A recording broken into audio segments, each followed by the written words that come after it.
সুপ্রিয় শিক্ষার্থী, আসসালামু আলাইকুম। তো আশা করি সবাই ভালো আছো। তো আজকে আমরা পড়বো অত্যন্ত গুরুত্বপূর্ণ একটা পড়া। এখান থেকে অনেক প্রশ্ন হয় এবং প্রত্যেকবারই প্রায় প্রশ্ন আসে দেখা যায়। তো আজকের পড়ার বিষয় হলো অ্যান্টামিবার দৈহিক গঠন। তো ভেরি ইম্পর্টেন্ট।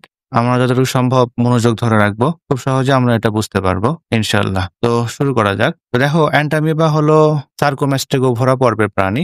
আর এদের লোবস ধরনের ক্ষণপথ থাকে। এই জন্য শ্রেণীকে বলা হয় লোবোসিয়া। তো এবার আসি, আমাদের অ্যান্টামিবা হলো মনোজেনিক পরজীবী। অ্যান্টামিবা হলো মনোজেনিক পরজীবী। মনোজেনিক কারণ কি? দেখো, অ্যান্টামিবা সাধারণত একটি পোষকের জীবনের সমস্ত চক্র সম্পন্ন করে। তাহলে অ্যান্টামিবা একটি পোষকে তার জীবনের সমস্ত চক্র সম্পন্ন করে। এই জন্য অ্যান্টামিবাকে বলা হয় মনোজেনিক পরজীবী। অ্যান্টামিবার পোষক হলো প্রধান পোষক, সবচেয়ে বেশি দেখা যায়। অ্যান্টামিবার বিভিন্ন ধরনের প্রজাতি আছে। এর মধ্যে অ্যান্টামিবা হিস্টোলাইটিকার পোষক হলো তোমার মানুষ। এরা মানবদেহের কোন অঙ্গে থাকে?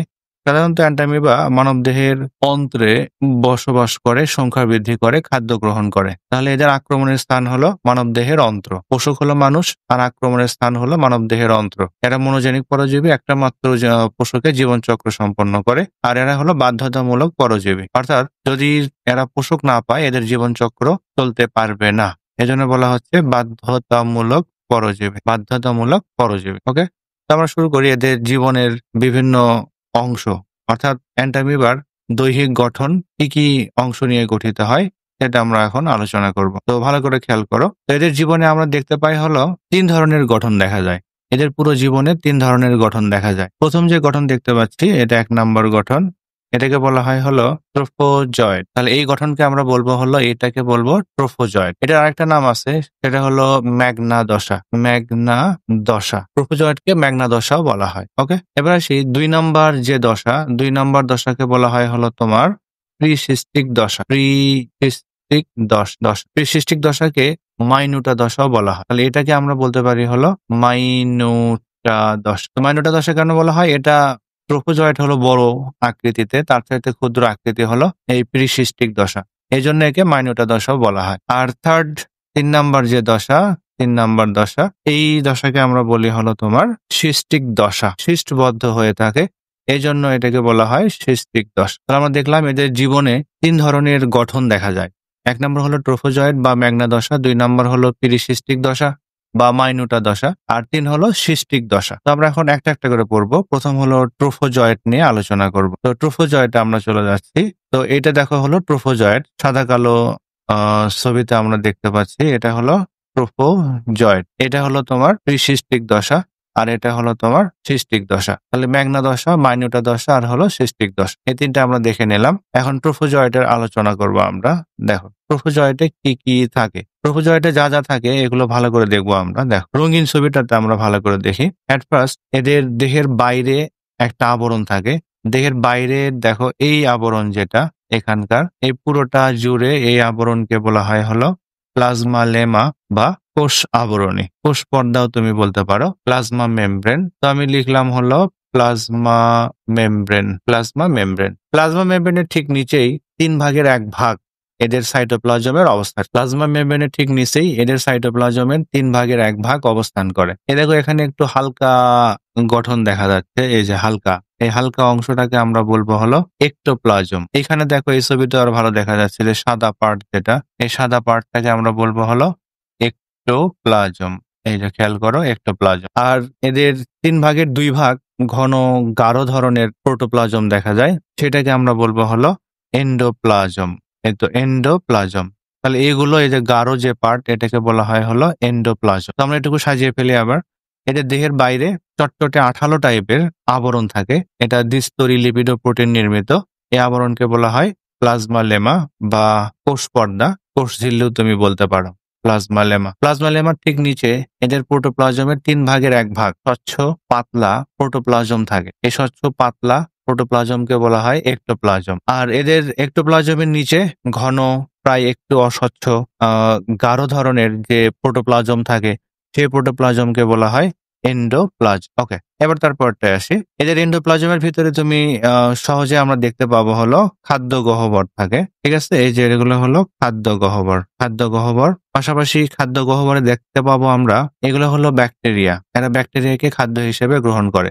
মানুষের বৃহদন্ত্রের প্রাচীরে, এপিথেলিয়াল কোষের প্রাচীরে প্রচুর ব্যাকটেরিয়া থাকে। এই ব্যাকটেরিয়াগুলোকে ওরা খাদ্য হিসেবে গ্রহণ করে এবং দেহের প্রাচীরের এই এপিথেলিয়াল প্রাচীরের ভেতরে এরা ক্ষত তৈরি করে সেখান থেকে তোমার লোহিত রক্তকণিকা খাদ্য হিসেবে গ্রহণ করে। ফলে এর এন্ডোপ্লাজমে লোহিত কণিকাও দেখা যায়। রঙিন ছবিতে আমরা দেখি এই যেগুলো হলো লোহিত কণিকা আর এগুলো হলো তোমার ব্যাকটেরিয়া। এই ব্যাকটেরিয়ারা খেয়ে ফেলেছে বৃহদন্ত্র থেকে, আর এগুলো হলো তোমার লোহিত রক্তকণিকা। তো এবার আসি এদের প্রোটোপ্লাজম এদের প্রোটোপ্লাজমের ভিতরের দিকে এরকম বৃত্তাকার বা গোলাকার নিউক্লিয়াস দেখা যায়। এই যে বৃত্তাকার বা গোলাকার নিউক্লিয়াস, তো আমরা এখানে দেখি নিউক্লিয়াসটা ভালোভাবে। এই যে বৃত্তাকার গোলাকার নিউক্লিয়াস, তারা হলো প্রকৃত কোষীজীব। এই জন্য এদের নিউক্লিয়াসের বাইরে নিউক্লিয়ার পর্দা থাকে। তো আমরা নিউক্লিয়াসটা যদি স্পষ্টভাবে দেখি, সিঙ্গেল করে দেখা হোক, তো সিঙ্গেল ভাবে দেখলে নিউক্লিয়াসে আমরা যে জিনিসগুলো দেখতে পাবো খেয়াল করো। প্রথম হলো নিউক্লিয়ার পর্দা। এই আবরণকে আমরা বলবো হলো পুরোটা জুড়ে যে নিউক্লিয়াসের আবরণ থাকে, এই আবরণটাকে আমরা বলবো হলো নিউক্লিয়ার পর্দা। এই যে নিউক্লিয়ার পর্দার গায়ে ওদের ক্রোমাটিন বস্তু যুক্ত থাকে। এই যে কালো দেখতে পাচ্ছ তুমি ঢেউ খেলানো, এগুলো হলো ক্রোমাটিন বস্তু। এই তো, তাহলে এগুলো হলো ক্রোমাটিন বস্তু বা ক্রোমাটিন দানাও তুমি বলতে পারো। এবার নিউক্লিওপ্লাজম এগুলো একসাথে না থেকে, ঘনভাবে বিন্যস্ত না থেকে, এগুলো সাইকেলের চাকার স্পোকের মতো দেখো সাজানো থাকে। এই যে নিউক্লিওপ্লাজম এমন করে সাজানো থাকে সাইকেলের চাকার স্পোকের মতো। এই নিউক্লিওপ্লাজমিক রেখা বলা হয়, এগুলোকে বলা হয় নিউক্লিওপ্লাজমিক রেখা। নিউক্লিওপ্লাজমিক রেখাগুলো ঘন নিউক্লিওপ্লাজমের একটা স্তর থেকে তৈরি হয়। এই ঘন নিউক্লিওপ্লাজমের স্তরটাকে বলা হয় হলো হ্যালো। এই যে দেখো এটা হলো হ্যালো। তাহলে নিউক্লিওপ্লাজমিক যে রেখা, এই রেখাগুলো নিউক্লিওপ্লাজম কেমন করে থাকে? সাইকেলের চাকার স্পোকের মতো থাকে, দেখতে মনে হয় রেখার মতো সজ্জিত আছে। আর এগুলো তোমার ঘন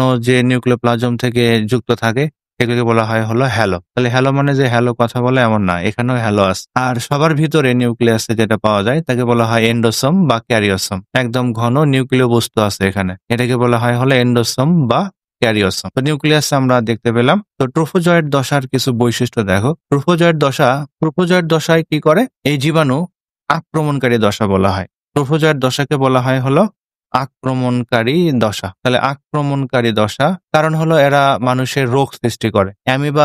অ্যান্টামিবার যে অসুখ হয় অ্যামিবিয়াসিস বলা হয়, এই অ্যামিবিয়াসিস রোগ সৃষ্টি করে হলো এই ট্রোফোজয়েড দশা। তাহলে আক্রমণকারী দশা হলো ট্রোফোজয়েড দশা। এই সময় এরা খাদ্য হিসেবে অন্ত্রের অ্যাপিথেলিয়াল টিস্যু হতে টিস্যু ভক্ষণ করে, কোষ ভক্ষণ করে, লোহিত রক্তকণিকা ভক্ষণ করে। তারপর হলো অন্ত্রে ঘুরে বেড়ানো ব্যাকটেরিয়াকেও এরা খাদ্য হিসেবে ভক্ষণ করে। তো এবার আসি তারপরটায়। এবার দ্বিতীয় দশায় প্রিসিস্টিক দশা বা মাইনিউটা দশা, এটা আমরা এখন দেখব। তো দেখো এটাতে আমরা হলো প্রিসিস্টিক দশা কি শুরু করা যাক। প্রিসিস্টিক দশা খেয়াল করো। প্রিসিস্টিক দশার প্রথমে আমি খুঁজে বের করব যেটা প্লাজমা লেমা আগের মতো ঠিক আছে, এটাও প্লাজমা লেমা দিয়ে আবৃত থাকে, এবং এদের একটোপ্লাজমও বহাল তবিয়তে থাকে আগের মতোই। একটোপ্লাজম থাকে, এন্ডোপ্লাজম থাকে। নিউক্লিয়াস অপরিবর্তিত অবস্থায় থাকে। আগেও যেমন নিউক্লিয়াস ছিল এখনো তেমনই নিউক্লিয়াস অপরিবর্তিত অবস্থায় থাকে। আর এদের ক্ষণপথ থাকে। তো এদের ক্ষণপথ হলো মনোপোডিয়াল ধরনের ক্ষণপথ, অর্থাৎ এদের ক্ষণপথ তৈরি হয় একদিকে এবং একটা করে ক্ষণপথ তৈরি হয়। দেখো এর যদি এইদিকে ক্ষণপথ তৈরি হয় এরকম, এর পিছনে কিন্তু আর ক্ষণপথ তৈরি হয় না। তো এরা ট্রোফোজয়েড দশায় এরা এই ক্ষণপদের সাহায্যে চলাচল করে আর হলো পিছনের দিক দিয়ে ক্ষণপদের বিপরীত দিক দিয়ে খাদ্য গ্রহণ করে। তাহলে খাদ্য গ্রহণ করে ক্ষণপদের বিপরীত দিক দিয়ে, আর ক্ষণপদ হলো একটা। কাজেই এদেরকে তোমার বলা হয় মনোপোডিয়াল। এদের ক্ষণপদ কি ধরনের? মনোপোডিয়াল ধরনের ক্ষণপদ। এবার খেয়াল করো, এখানে আমরা এখন প্র্যাকটিস করি ওদের সাথে পার্থক্য। এরা কিন্তু এই সময় শুধুই ব্যাকটেরিয়া খায়, এরা কোনো লোহিত রক্তকণিকা ভক্ষণ করে না। তো এদের মাইনুটা দশা বলা হয় কেন? কারণ হলো এই ট্রোফোজয়েড দশা বেশ বড় আকৃতির হয়, কিন্তু এই মাইনুটা দশা অর্থাৎ পিরিসিস্টিক দশা অত্যন্ত ক্ষুদ্র আকৃতি। আর এই পিরিসিস্টিক দশায় জীবাণু, রক্তকণিকা, কোষ, কলা এগুলো ভক্ষণ করে না। এরা শুধু ভক্ষণ করে হলো তোমার ব্যাকটেরিয়া ভক্ষণ করে। ওকে। আর পিরিসিস্টিক দশা কোনো রোগ সৃষ্টি করে না, ভেরি ইম্পর্টেন্ট, এর মনে রাখতে হবে। পিরিস্টার কোনো রোগ সৃষ্টি করেন। তো আমি বলতে পারি এই মাইনুটা দশা বা পেরিসিস্টিক দশা হলো অক্ষতিকর দশা। অক্ষতিকর দশা। তাহলে অ্যান্টামিবার জীবাণুর যে গঠনটি রোগ সৃষ্টি করে না তাকে বলা হয় মাইনুটা দশা বা প্রিসিস্টিক দশা। ওকে? তাহলে এই পার্থক্যটা কিন্তু মনে রাখতে হবে যে ওরা লোহিত কণিকা কোষকলা ভক্ষণ করে, বাট এরা লোহিত কণিকা কোনো কোষকলা ভক্ষণ করে না। নিউক্লিয়াসের কোনো পরিবর্তন ঘটে না। এবার এদের জীবনের তৃতীয় যে দশা, তো তৃতীয় দশা হলো তোমার সিস্টিক দশা। তৃতীয় দশাকে বলা হয় হলো সিস্টিক দশা। আমরা আগে পড়ে ফেলেছি সিস্টিক দশা। তো তৃতীয় দশা সিস্টিক দশা বা জীবনের ৩ নাম্বার যে রূপ বা মর্ফ দেখা যায় সেটা হলো সিস্টিক দশা। সিস্টিক দশায় কি হয় খেয়াল করো। তো ওই মাইনুটা দশা যখন শেষ হতে থাকে তখন তারা দেহের বাইরে নিজেরা এক ধরনের আবরণ তৈরি করে, স্বচ্ছ একটা আবরণ তৈরি করে। এই স্বচ্ছ আবরণটাকে বলা হয় হলো প্রতিরক্ষাকারী আবরণ। এটা প্রতিকূল পরিবেশ থেকে এদেরকে রক্ষা করে। এইটাকে বলা হয় হলো শিষ্ট প্রাচীর। তাহলে শিষ্ট প্রাচীর হলো প্রতিরক্ষা প্রাচীর, মনে রাখতে হবে এটা। তাহলে প্রতিরক্ষা প্রাচীর তৈরি হয়, এটা হলো শিষ্ট প্রাচীর। আর এই সিস্টিক দশার নিউক্লিয়াসটা প্রোফোজয়েড দশার যেমন নিউক্লিয়াস ছিল, এদের নিউক্লিয়াসও একই রকম, তেমন কোনো পরিবর্তন হয় না। আর এদের ক্রোমাটিন কিছু বস্তু, ক্রোমাটিন বস্তুগুলো তার এরকম দণ্ডের মতো, ঠিক আছে, ২টি বা ৪টি এরকম ক্রোমাটিন বস্তু দণ্ডাকারে অবস্থান করে। যেটা হলো তোমার ক্রোমাটিন বস্তু। আর এদের সবচেয়ে বড় গুরুত্বপূর্ণ বৈশিষ্ট্য হলো এদের এই সিস্টিক দশার ভিতরে বড় একটা গ্লাইকোজেন গহ্বর থাকে। এই যে বড় গ্লাইকোজেন গহ্বর থাকে, এর ভিতরে সঞ্চিত খাদ্য হিসেবে গ্লাইকোজেন জমা থাকে। তাহলে গ্লাইকোজেন গহ্বরে জমা থাকে হলো গ্লাইকোজেন সঞ্চিত খাদ্য হিসেবে। পূর্ণাঙ্গ একদম পরিণত সিস্টিক দশায় গ্লাইকোজেন গহ্বর আর থাকে না, কারণ গ্লাইকোজেন গহ্বরের যে খাবার দাবার সেগুলো এরা মনে করো সব খেয়ে ধ্বংস করে ফেলে। এবার দেখো এই সিস্টিক দশা যখন ধীরে ধীরে পরিণত হয় তখন এদের নিউক্লিয়াসটি একটা নিউক্লিয়াস থেকে তোমার নিউক্লিয়াস তৈরি হয় হলো এরকম ২টা নিউক্লিয়াস হয়, বিভাজিত হয়। এবং একদম পরিণত অবস্থায় যখন চলে আসে, তো একদম পরিণত অবস্থায় আসার পর তোমার এদের দেখো খেয়াল করো, দেখো এদের তখন কিন্তু আর দেখো পরিণত দশায় এসে এই সিস্টের ভিতরে তখন দেখো একটা, তারপরে হলো ২টা, ৩টা, ৪টা নিউক্লিয়াস তৈরি হয়। তো সিস্ট কোনো খাদ্য গ্রহণ করে না এবং এরা কোনো রোগ সৃষ্টি করে না। তাহলে সিস্টকেও আমরা বলবো হলো অক্ষতিকর দশা, অসংক্রামক দশাও আমরা বলতে পারি। তাহলে অক্ষতিকর দশা হলো সিস্টিক দশা আর হলো মাইনুটা দশা। মলের সাথে এই সিস্টগুলো বাইরে বের হয়ে আসে এবং দূষিত কোনো পানিকে দূষিত করে। আর ওই দূষিত পানি যদি কোনো প্রাণী বা মানুষ ভক্ষণ করে আর কি, তখন তার অন্ত্রে গিয়ে এই সিস্টের প্রাচীর গলে ওই জীবাণুগুলো তোমার বের হয়ে আসে এবং নতুন করে আবার আক্রমণ। তো আমরা শিখলাম এদের জীবন চক্রে হলো ৩ ধরনের গঠন দেখা যায়। একটা হলো তোমার প্রোফোজয়েড গঠন, আর একটা হলো প্রিসিস্টিক গঠন, আর একটা হলো তোমার সিস্টিক গঠন। এই গঠন দশা একই রকম জিনিস। তো আমরা পারবো, আশা করা যায় মোটামুটি বেশ সহজেই আসে। যদি ভালোভাবে আত্মস্থ করতে পারো তাহলে ভালো। তো আজকে পর্যন্তই। চ্যানেলটি লাইক ও শেয়ার করো, বন্ধুদের মাঝে জানাও, তাহলে আমি আরো নতুন নতুন কাজ করতে উৎসাহ পাবো। আজকে পর্যন্তই। সবাইকে ধন্যবাদ। Bye bye.